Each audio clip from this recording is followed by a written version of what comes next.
For years, the real estate subsector, which involves the buying, selling, leasing, or renting of properties, has been self-regulated. The Realtors Association has around 50 members. However, President Anselm Mafrin noted that more than 7 times that number are actually practicing in the field. Without proper regulation of the real estate business, there is a significant risk of fraud.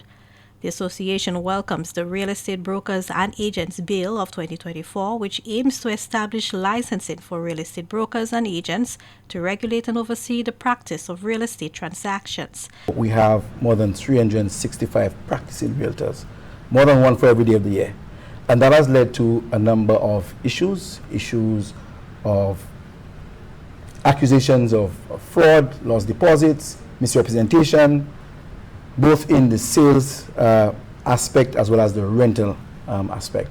So with a sector with such high fiduciary responsibility, we think that there needs to be some regulation, because persons who are victims of fraud, the only recourse they have is the typical court system, and a lot of them think that there needs to be more control and a more speedy resolution process. So we think that by having the bill, we get some guidance, some framework, and we can manage the qualification, the barriers to entry, and the kind of people that comes on with the requisite training and preparation.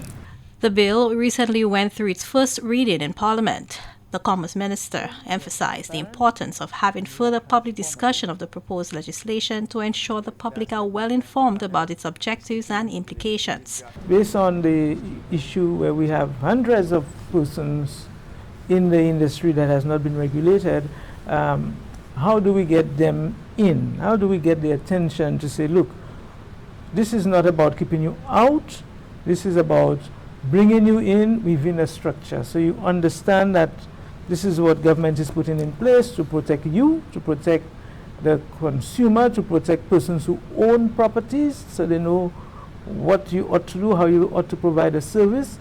So that's where that conversation comes in. By implementing these regulations, the hope is to enhance transparency, protect consumers, and restore trust in the real estate business. For the DBS News World, Zane Romulus reporting.